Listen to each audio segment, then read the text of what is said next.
Hello viewers, আসসালামু আলাইকুম। GSM unlocker Parvez YouTube channel থেকে আপনাদের সবাইকে স্বাগতম। আজকে একটা নতুন ভিডিও নিয়ে আসছি, সেটা হচ্ছে কিভাবে একটা ফোনে খুব সুন্দরভাবে কাস্টম রুম ইনস্টল করবেন। তো আজকে আমি দেখাবো, অলরেডি আমার ফোনে কাস্টম রুম ইনস্টল করা আছে, কিভাবে MIUI 13 ইনস্টল করবেন খুব সহজেই। তো চলুন শুরু করা যাক। তো ফার্স্টেই আপনার যারা বুটলোডার আনলক করা নাই আপনাদের, তারা অবশ্যই বুটলোডার আনলক করে নেবেন। আর আপনার ফোনের জন্য কিভাবে আপনি বুটলোডার আনলক করবেন সেটি আপনি ইউটিউবে সার্চ করে দেখে নেবেন কিভাবে আপনার ফোনের বুটলোডার আনলক করতে হয়। তো বুটলোডার আনলক করা কমপ্লিট হইলে অবশ্যই আপনার ফোনে আপনি কাস্টম রিকভারি ইমেজটি ইনস্টল করে নেবেন।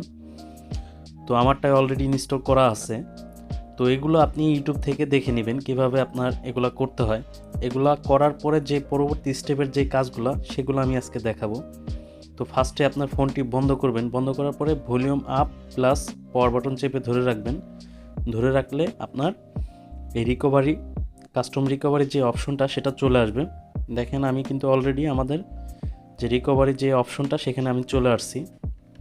এরপরে ফার্স্টেই আপনাকে আপনার যে পুরাতন রোম আছে সেটা আপনার ব্যাকআপ করতে হবে, বা যদি ব্যাকআপ করে থাকেন তারপরে হচ্ছে আপনার নতুন রোমের জন্য আপনার একটা পেন ড্রাইভ লাগবে। পেন ড্রাইভের ভিতরে আপনি যেই রোমটা আছে সেটা আপনি কপি করে রাখবেন আগে থেকেই। আমার অলরেডি কপি করা আছে, আমি পেন ড্রাইভের ভিতরে অলরেডি কপি করে রাখছি। তো এখন আপনাদের দেখাবো কিভাবে আপনি রোমটা ইনস্টল করবেন। ফার্স্টেই আপনার পুরাতন যে রোমটা আছে সেটা আপনার ডিলিট করতে হবে। ডিলিট করার জন্য আপনি সরাসরি চলে যাবেন আমাদের যেই অ্যাডভান্স যে অপশনটা আছে এখানে চলে আসবেন। চলে যাওয়ার পরে এখান থেকে আপনার যতগুলো ফাইল আছে আগের ওগুলো ডিলিট করতে হবে। দেখেন আমি অলরেডি সিলেক্ট করছি, এই ফাইলগুলো আপনি ডিলিট করে দিবেন। তো আমি ডিলিট করার জন্য এখানে যে সোয়াইপ যে অপশনটা সেটা আপনি টান দিলেই আপনার এটা ডিলিট হয়ে যাবে। তো আমি অলরেডি ডিলিট করে দিলাম। দেখেন, তো ডিলিট করার পরে এরপরে আমাদের নতুন রোমটি ইনস্টল করতে হবে। তো ততক্ষণ সাথেই থাকবেন। দেখেন আমাদের এখানে কিন্তু ডান লেখা আসছে। আমরা ব্যাকে চলে আসব। আসার পরে আমরা ইনস্টলে ক্লিক করব। সরাসরি ইনস্টলে ক্লিক করার পরে এখান থেকে আমরা স্টোরেজ সিলেক্ট করব ওটিজি। যেহেতু আমরা ফাইলটা ওটিজি মানে পেন ড্রাইভের ভিতরে রাখছি, এটা সিলেক্ট করার পরে এখান থেকে প্রথম যে ফাইলটা আছে MIUI যে কাস্টম রুমের যে মেন ফাইলটা এটা আমরা সিলেক্ট করব। এরপরে swipe to confirm flash swipe করব। তো আমি সোয়াইপ করতেছি।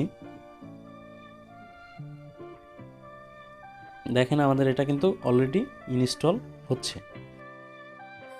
ইনস্টল হতে হতে একটা কথা বলি, যারা আপনারা একটু অ্যাডভান্স লেভেলের ইউজার আছেন তারাই শুধুমাত্র এই কাজগুলো করতে যাবেন। অন্যথায় যারা ফোন সম্পর্কে কিছুই বুঝেন না তারা এই কাজগুলো ভুলেও করতে যাবেন না।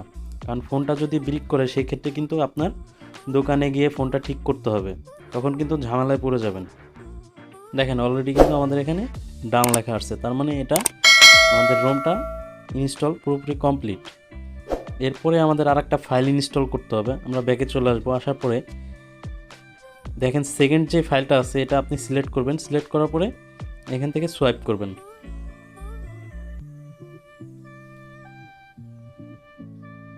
দেখেন এটাও কিন্তু আপডেটিং পার্টিশন ডিটেলস, এটা কিন্তু কমপ্লিট হয়েছে। এখন ব্যাকে চলে আসবেন।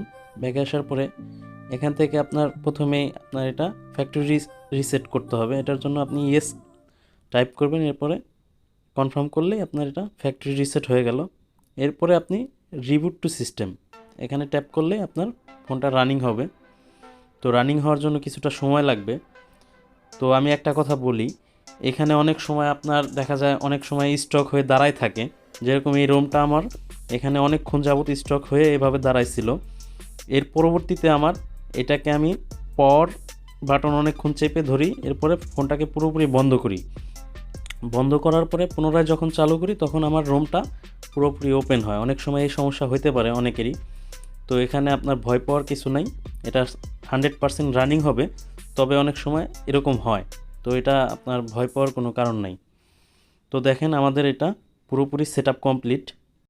এই ছিল আমাদের আজকের ভিডিও। তো ভিডিওটি যদি ভালো লাগে অবশ্যই আমাদের চ্যানেলকে সাবস্ক্রাইব করে যাবেন। দেখা হবে নতুন কোনো ভিডিওতে। সেই পর্যন্ত সবাই ভালো থাকবেন।